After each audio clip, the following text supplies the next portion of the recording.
What's up guys, today, I will show you a horror psychological thriller film. This movie is about a woman confined to a mental institution after she is pursued by a stalker. The movie opens from the perspective of a man. We hear in voiceover how the object of his affection made him see the world in a completely new way. He voiceovers in the woods and says, I love it when you wear blue.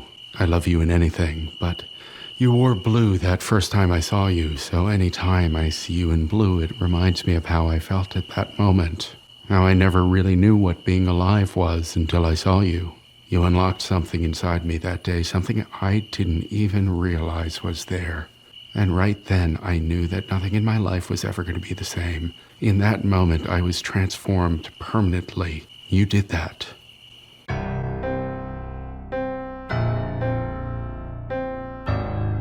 Then the opening credits rolls, and we see a woman walking to her job, but it seems like she is being watched from nearby. Our lead Sawyer Valentini has been the victim of a stalker, David, for some time, and things got severe enough for her to uproot her life completely and move far away, to hopefully escape him, but even now she continues to see the man wherever she goes. And so the question is she really seeing him now, or is she actually going insane out of fear of him returning? We pick up with Sawyer at her new job. Our first scene with her at the office, we get a glimpse of the most important aspect of Sawyer's personality. My job is to access and interpret data to produce analytical results. I did that job. Not only is she a hard worker, her boss calling her report fabulous, but she's a jerk. We also see her creepy boss hitting on her, but she's not interested. I think I'd need a little more experience. I can help you with that. I should get back to work. Good. Man wearing a backpack nearby catches her attention, believing it to be her stalker David, and it's apparent that she believes she sees him everywhere even if it has to be impossible. Later she goes outside to eat her lunch and talks to her mother, but she lies to her mom on the phone about how great things are going for her when the truth is she's utterly alone and miserable. Love you. Bye.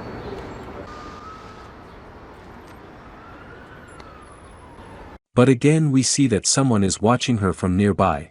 She tries to lead a normal life even though it continuously proves impossible. She goes on a date with a guy she met on Tinder, offering him a no-strings night with her. Sawyer says to the Tinder guy, "Promise me one thing. Tonight's going to go how you want it to go. But afterwards you don't call me, you don't contact me. It's like we never met." Yeah, Jesse's so good at that.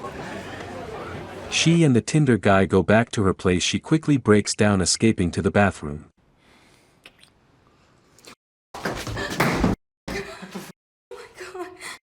And takes her medication. She's obviously desperate for human connection, but is too worried about her stalker to follow through, and realizing how much is still truly is affecting her life even after the move. She seeks out help from a therapist at the nearby Highland Creek Behavioral Facility. Sawyer tells therapist about her problems. Your life slips away from you, you know? Changing your phone number and your email becomes normal. Changing your lunch hour every day becomes normal. Second guessing every single thing you say in case it might be misinterpreted, normal. Taking out a restraining order, normal. Relocating to another city, normal. But you still see your stalker everywhere? Well, rationally, I know that this is my neuroses colluding with my imagination to manifest my worst fears. I know that.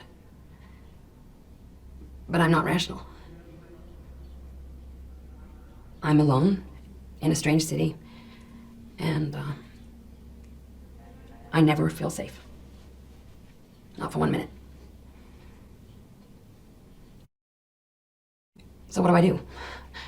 Where do I go? Or maybe I just surrender and accept that this is my life. That doesn't sound like much of a life. No, not one that I want to keep on living. Do you often have thoughts like that, Sawyer? Thoughts like Not wanting to keep living? like suicide? Yes.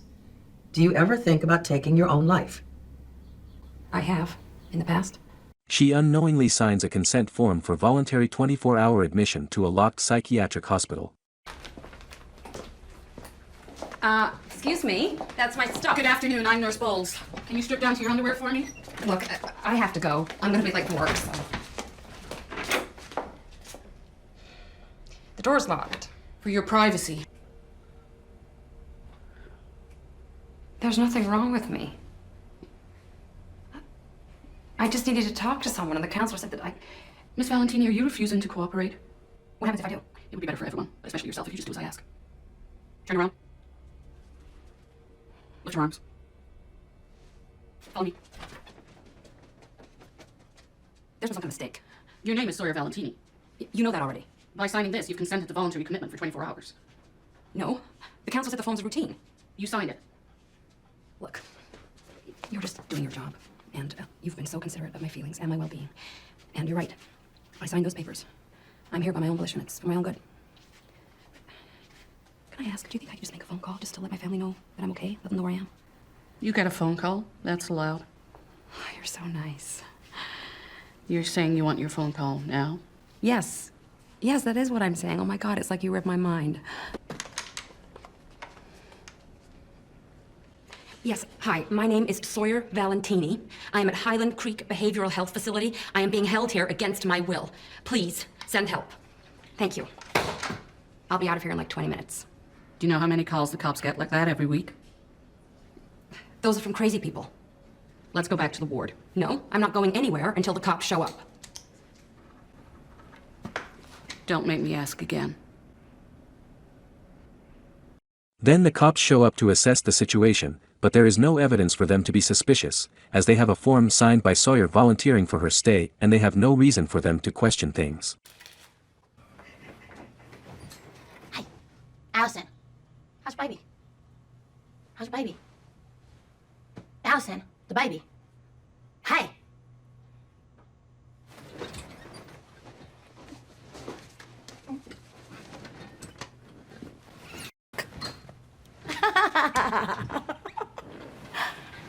Oh, what? You think you're too good to talk to me now, Allison? Oh, my name's not Allison, but yeah. Yeah, I am too good to talk to you. Okay. Hey, bitch. Listen, when you fall asleep, I'm gonna cut your hair off. All of your hair. Oh, yeah? Mm-hmm. With what? They let you anywhere near sharp objects? I doubt that very much.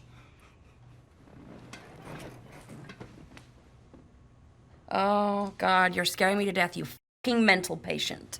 I'll be thinking about you when I'm back in my own bed, in my own house, getting ready to go to my own job. Calling her a mental patient isn't helpful. We need to support each other. Yeah, well, support me by not talking to me or looking at me. Shouldn't even be in here. Yeah, so you got put in here by mistake, I'm guessing? Yeah, that's right. And the cops are on their way right now to get me out. The cops are on their way to take you out of here. Really? They said that? Yeah. In those words, specifically, to you. Liar, liar, liar. The reality is setting in. Sawyer can't take it anymore. Banging on the door wanted to get out. Her extreme stress of the situation causes Sawyer to lash out through physical altercations with a patient and a staff member. As a result, the staff psychiatrist says she is being kept for 7 more days. Another patient, Nate Hoffman, gives Sawyer an introduction to the place. Highland Creek is running a scheme to milk health insurance claims for profit. They trick people into voluntarily committing themselves as long as the patient's insurance companies continue to pay. When insurance claims run out, the patient is cured and immediately released. One day, Sawyer sees David Strine, her stalker, working as an orderly under the assumed name George Shaw. She has an outburst and is restrained. Her outbursts result in the repeated use of restraints and sedation. Nate has a secret cell phone, and Sawyer uses it to call her mother, Angela, who attempts to get her out. Sawyer reveals to her mother for the first time about having been stalked, and explains that David is at the hospital. David intentionally gives Sawyer a large dose of methylphenidate, causing her to become violent and disoriented.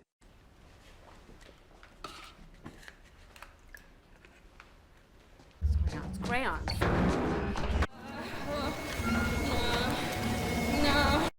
That evening, he convinces Angela, who had never seen him before, that he is a hotel employee, and gains entrance to her room. David sees Sawyer and Nate together and feels threatened. Maybe.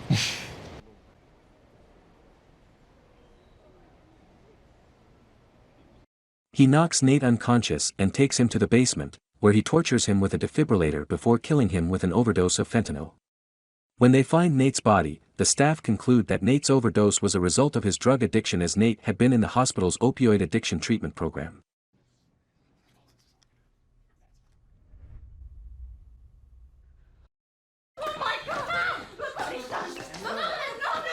Sawyer finds Nate's phone under her pillow, with images of Nate badly beaten. She tries to alert the staff, but they view her reaction as nonsense and put her in a padded solitary confinement cell. David visits Sawyer in the cell and says he has a secluded mountain cabin he wants to take Sawyer to. Sawyer mocks him for his obvious inexperience with women.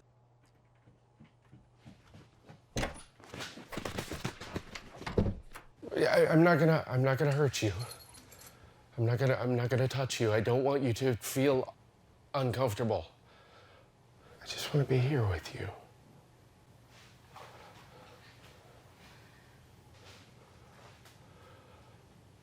Oh, I disconnected them. You gonna kill me? How could you even ask me that? I love you so much. Nate chose what happened to him. Just like I choose to protect you from any and all threats to your well-being. My mom. What did you do? Angela is like family to me. How did you get her ring? She gave it to me. You're lying to my face about my mother. I told her about you. She said she wanted us to have the ring. That ring can be as sacred to you and me as it was to Angela and Mike. Don't you say his name! Don't you ever say his name! We will be happy. We will never be happy! You could never make me happy! You're not happy. You just float through life and nothing ever touches you. There's a piece missing. And you're what's missing? I hate you, is why. 2 years, David! What a waste! What a waste! You could have met someone else in that. People are pretty pathetic. Get visits from women who see the good in them. Someone who loves to be able to see some good in you, because no one else could. No one else could, David. No one else could. Do it.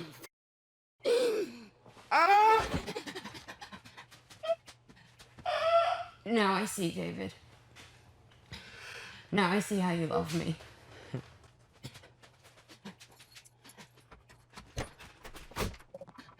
David later returns and reveals he has changed information to make it appear that Sawyer's insurance ran out, leading the administration to think she has been discharged. Elsewhere, outside the hospital, the body of the real George Shaw is found in the woods. Looking for a way out, Sawyer feigns concern that David is a virgin, and that she does not want to be his first.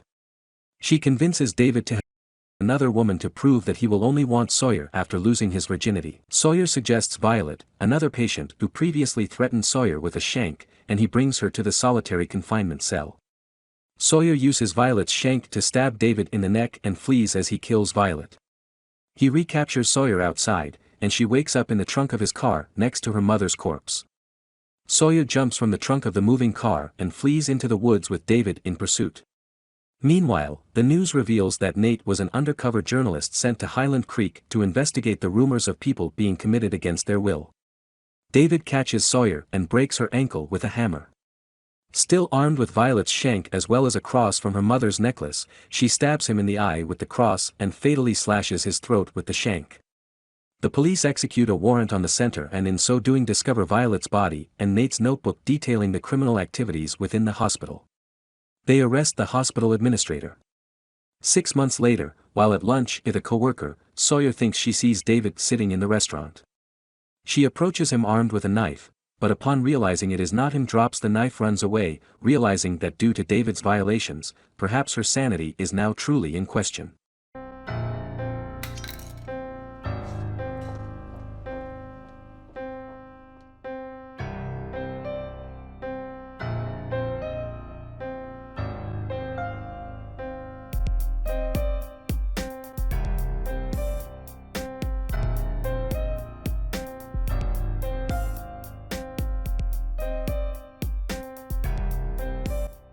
Subscribe for more content like this. See you next time. Goodbye.